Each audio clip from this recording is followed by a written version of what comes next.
سیدنا فاروق اعظم رضی اللہ، میں تفصیل سے بات کروں گا اگلے جمعے جناب فاروق اعظم کے حوال پر۔ حضرت عمر فاروق رضی اللہ تعالیٰ عنہ بدر کے میدان میں جب نکلے نا بدر میں، تو حضرت عمر سے حضور نے تجویز مانگی، فرمایا صف بندی کیسے کریں، کس طرح لڑنا ہے۔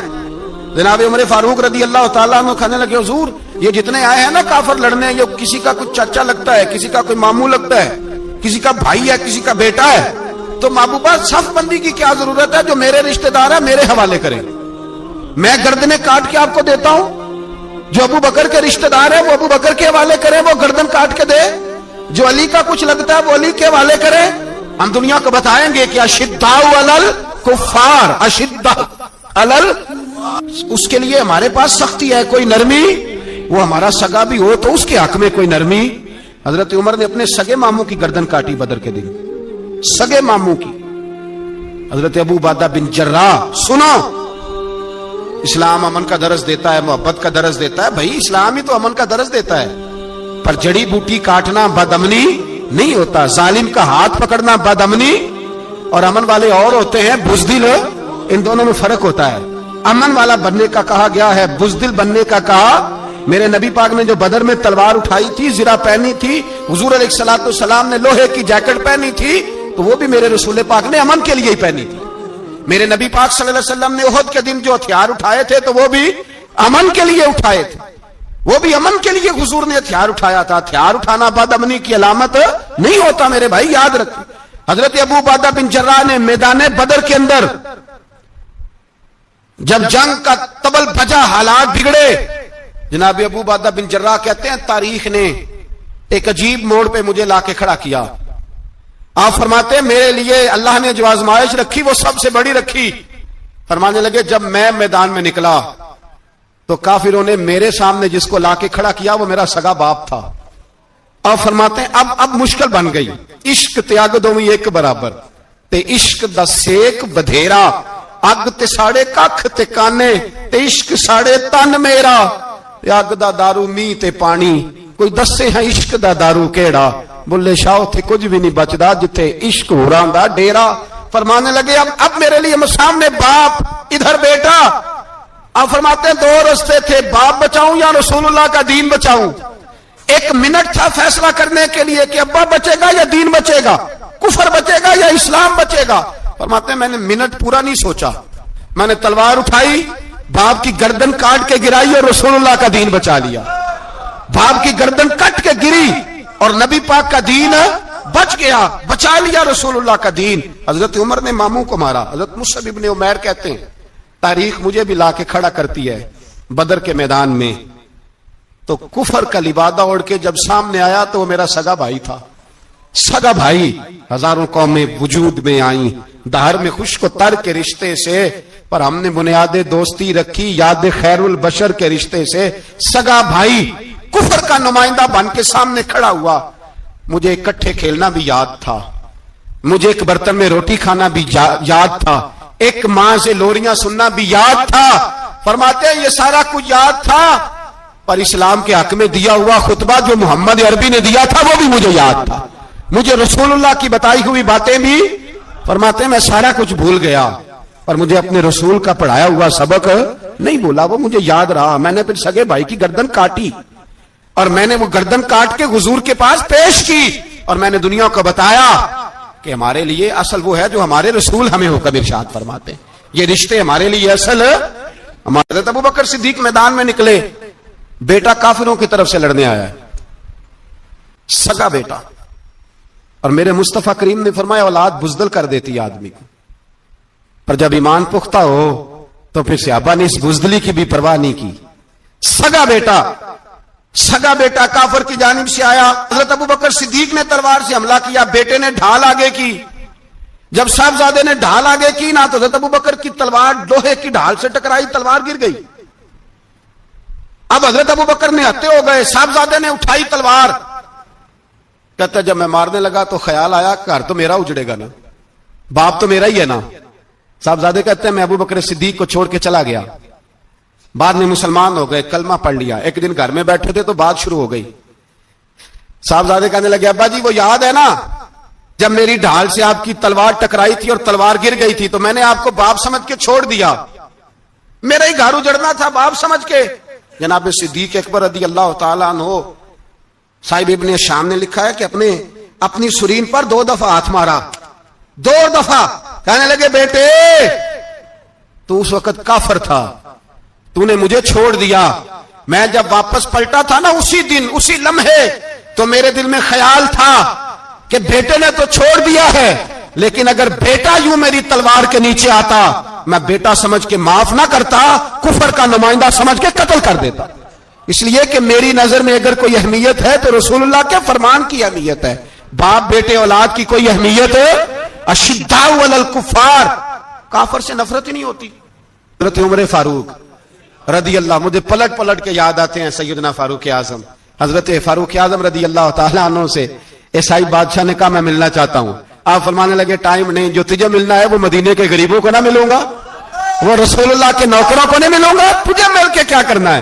میں انہیں ملوں گا جن کے لبوں پہ رسول اللہ کا درود جاری ہے, جو مصطفیٰ سے پیار کرتے ہیں. مجھے تجھ سے ملنے کی کوئی ضرورت ہے؟ ہمارے ہاں وہ نفرت نہیں کفر کے لیے جو مسلمان کے دل میں ہونی چاہیے. میرے رسول پاک سید عالم نور مجسم صلی اللہ علیہ وسلم نے جو لوگ تیار فرمائے. نیند تو نہیں آ رہی آپ حضرات؟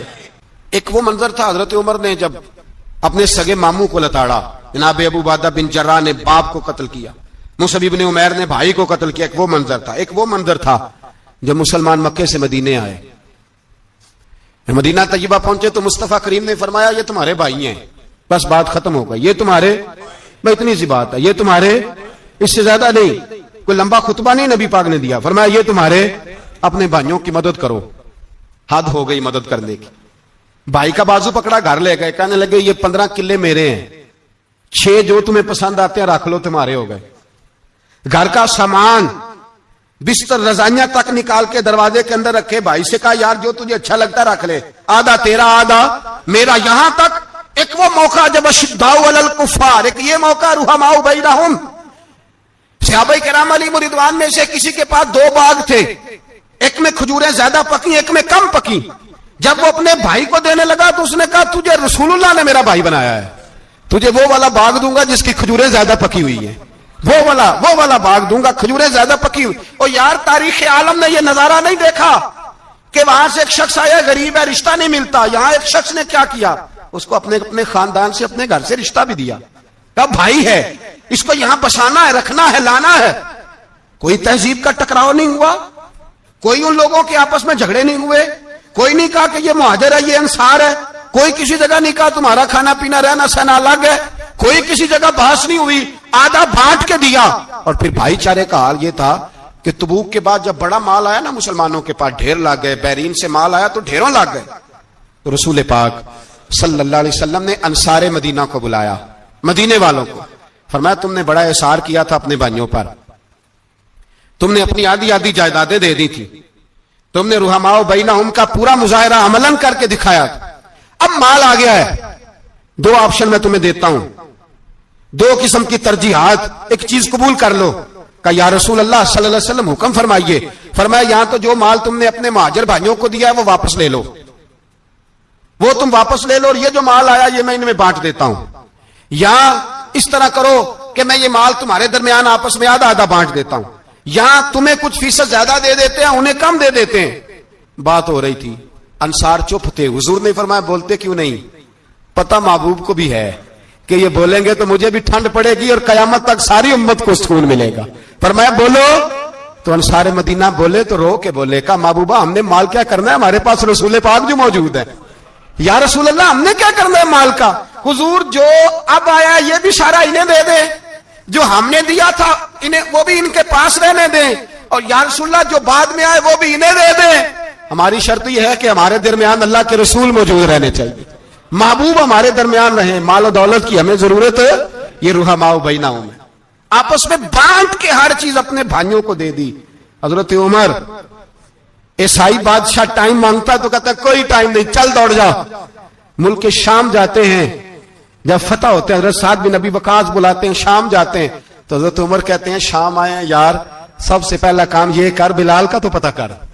یہاں سنا ہے بلال حبشی کا مکان بھی کہیں نیڑے نیڑے ہے, پتہ تو کر. حضرت بلال حبشی حضرت سیدنا سعد کہنے لگے حضور بلا نہ لیں. فرمایا نہیں, وہ مصطفیٰ کا غلام ہے تو میرا تو امام ہے, میں گھر ملنے جاؤں گا، گھر رحماؤ بینہم، کالے رنگ کے حبشی غلام سیدنا بلال حبشی کو ملنے گھر گئے، اور جناب عمر جا کے بیٹھک میں انتظار کرنے لگے، گویا ڈرائنگ روم میں بیٹھے انتظار ہونے لگا۔ جناب سیدنا بلال آئے تو حضرت عمر اٹھ کے کھڑے ہوئے۔ ملک شام کے لوگوں نے یہ منظر عجیب دیکھا کہ جناب عمر فاروق ایک حبشی کے لیے کھڑے ہوئے، اور جب کھڑے ہوئے تو حضرت بلال کہنے لگے عمر بیٹھ جاؤ، یہ کیا کر رہے ہو؟ تو حضرت سیدنا عمر رو پڑے، کہنے لگے بلال تو حبشی پہلے تھا، جب سے رسول اللہ کا غلام بنا ہے ساری امت کا امام بن گیا، ساری امت کا تو امام بن گیا ہے جب سے تو نبی پاک صلی اللہ تعالی علیہ وسلم کا غلام بن۔ بھائی یاد رکھیں، جب اشداء علی الکفار کی بات تھی تو اپنے سگے قتل ہو گئے، اور جب رحماء بینہم کی بات تھی تو پھر یہ نہیں دیکھا یہ حبشی ہے۔ توجہ ہے میری بات پر؟ جاگ رہے نا آپ لوگ؟ ادھر دیکھیں، پھر یہ نہیں دیکھا کہ یہ حبشی ہے، یہ رومی ہے، یہ کون ہے، پھر یہ دیکھا کہ یہ رسول اللہ کا غلام ہے صلی اللہ۔ حضرت ابو بکر صدیق رضی اللہ تعالیٰ عنہ سے کسی نے پوچھا تھا بدر میں فتح کیسے ہوئی؟ اب بھی مسلمان کہتے ہیں نہیں جی کیسے لڑیں گے جی، ہمیں اپنا بڑا مسئلہ ہے۔ یہ کمزور لوگوں کی باتیں، کمزور جو خدا والے ہوتے ہیں ان کی یہ سوچ نہیں ہوتی، یہ آرزو کرم اور میں آپ سے کروں، یہ بھیک اس کو جیتیے جس کا خدا نہ ہو۔ یہ کمزور لوگ ہیں جو کہتے ہیں نہیں کیسے ہوگا، کس طرح ہوگا، جن کو پتا ہو کہ ہماری غیبی طاقت ہے ہماری۔ حضرت ابو بکر صدیق رضی اللہ تعالیٰ پوچھا جناب بدر میں کیسے جیت گئے؟ تلواریں زیادہ تھی، نیزے زیادہ تھے، یا آپ کو جاسوسی زیادہ تھی، پتہ زیادہ تھا کہ یوں قابو آئیں گے کافر؟ تو ابو بکر صدیق فرمانے لگے نہ نیزوں سے جیتے نہ تلواروں سے جیتے، ہم جو بدر میں جیتے ہیں تو مصطفیٰ کی نمازوں سے جیتے ہیں، ہمیں جو بدر میں کامیابی ملی تو رسول اللہ کی دعاؤں کی برکت سے ملی۔ فرمانے لگے کافر ساری رات شرابیں پیتے رہے، ساری رات وہ ناچ گانے میں مصروف رہے، اور میں حضور کے خیمے میں موجود تھا، نبی پاک ساری رات نماز پڑھتے رہے، ساری رات حضور نماز پڑھتے رہے، ساری رات اللہ سے دعا کرتے رہے۔ فرمایا صبح جو کامیابی ملی تو یہ مصطفیٰ کی نمازوں کی برکت سے ملی۔ ایک بزرگ کی میں بات سن رہا تھا، وہ کہہ رہے تھے اب نمازیں عبادتیں ریاضتیں بعد میں کرنا، پہلے جہاد کرو۔ کہہ رہے تھے اب نکل کر خانقاہوں سے ادا کر رسم شبیری، عبادتیں ریاضتیں تلاوتیں درود بعد میں ہوگا، پہلے جہاد۔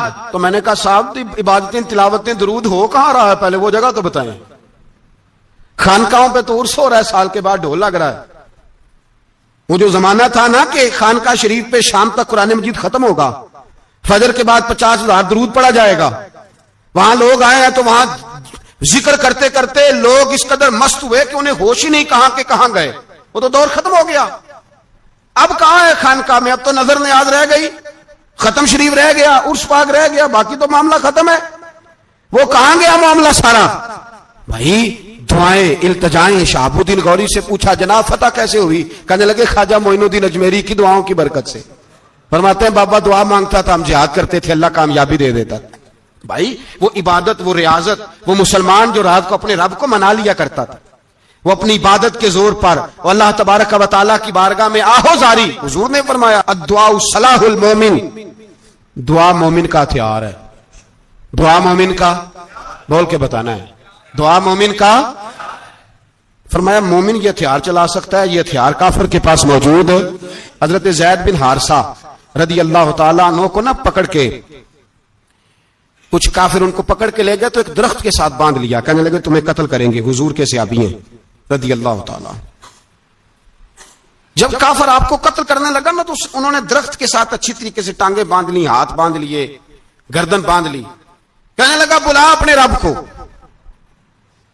تو حضرت زید رضی اللہ تعالیٰ عنہ فرمانے لگے میں تو شہید ہونے کو تیار تھا، لیکن تو نے آزمانے کا پروگرام بنایا تو ٹھیک ہے، میں پھر بلانے لگا ہوں اپنے رب کی مدد کو، اے اللہ مدد فرما۔ اس نے اتنی دیر میں تلوار نیام سے نکال لی، اے اللہ مدد فرما۔ اس نے جب تک دونوں ہاتھوں میں تلوار سونت لی، اے اللہ مدد فرما۔ جب تیسری بار آپ نے یہ کہا تو اس نے تلوار اٹھائی، کہا اللہ مدد فرما۔ حضرت زید رضی اللہ تعالیٰ عنہ کہتے ہیں جب چوتھی بار میری زبان سے لفظ نکلے، کافر کے ہاتھ میں تلوار تھی پر گردن بھی اس کی کٹ کے نیچے گر گئی، گردن کٹ کے اسی وقت نیچے گری۔ مجھے کسی نے کھولا، نہ مارنے والا نظر آیا، نہ گردن کاٹنے والا نظر آیا، نہ مجھے کھولنے والا۔ تو میں نے کہا آنے والے تو بتا تو سوئی تو کون ہے؟ تو کہنے لگے میں جبریل امین ہوں، میں جبریل امین ہوں، میں جبریل، مجھے دشمنوں نہ چھیڑو، میرا ہے کوئی جہاں میں، مجھے دشمنوں نہ چھیڑو میرا ہے کوئی جہاں میں ابھی پکار لوں گا، نہیں دور ہے مدینہ۔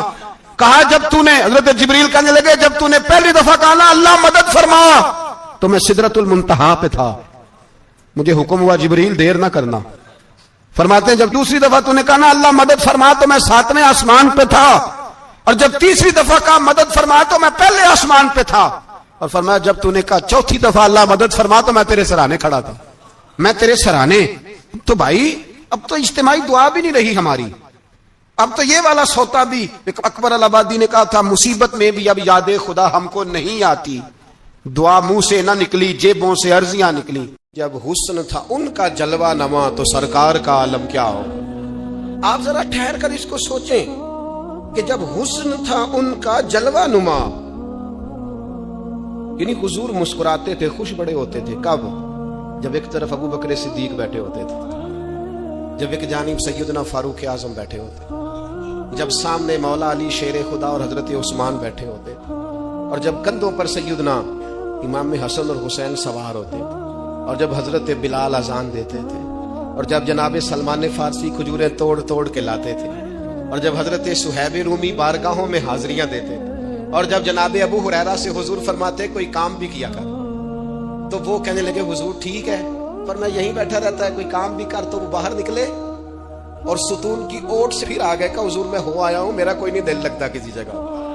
اور جب وہاں بدو دیہاتی صحابہ آ کے حضور کو مسکرانے والی باتیں سنایا کرتے، اور جب اس محفل نور میں، اس خوبصورت مجلس میں حضرت معاذ ابن جبل بیٹھتے تھے، جب اس خوبصورت محفل پاک میں حضرت ابو ذر غفاری جیسے درویش بیٹھتے تھے، جب اس نورانی محفل میں حضرت خالد بن ولید جیسے جرنیل ہاتھ باندھ کر نظریں جھکا کر اور دو زانو پیچھے بیٹھ کر کبھی کبھی آنکھ کھول کر حضور کی زیارت کرتے تھے، اور جب اس مجلس پاک میں حضرت ابو عبیدہ جیسے امین الامت لوگ بیٹھتے تھے، اور جب اس مجلس پاک میں حضرت حذیفہ بن یمان جیسے لوگ جن سے حضور تنہائی میں بیٹھ کر راز کی باتیں کرتے تھے، اس مجلس پاک کے حسن کو، اس کی کیفیت کو، اس کی نزاکت کو، اور مسجد وہ والی مسجد جس کی بنیادوں میں خود رسول پاک نے دست مبارک سے اینٹیں رکھی ہوں، جس میں جھاڑو حضرت بلال دیتے ہوں، جس میں تزئین و آرائش کا کام حضرت عثمان غنی کرتے ہوں، جس مسجد مبارکہ میں چراغ حضرت تمیم داری جلاتے ہوں،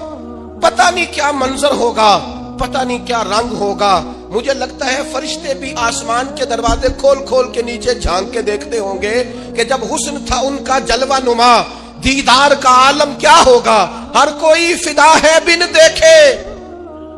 صبح قیامت جب ان کا روضہ اطہر کھلے گا، اور جنہوں نے عمر گزار دی ان کی نعت پڑھتے، اور جن کے لمحے بیتے ان کی یادوں میں نعرے لگاتے، اور جن کی صبح شامیں ان کا ذکر سن سن کے رو رو کے آنکھوں کا وضو کرتے گزری، جب حسن تھا ان کا جلوہ نما، دیدار کا عالم کیا ہوگا، اور بن دیکھے فدا ہے ہر کوئی، تو بتاؤ نا دیدار کا عالم کیا ہوگا، دیدار کا عالم کیا ہوگا۔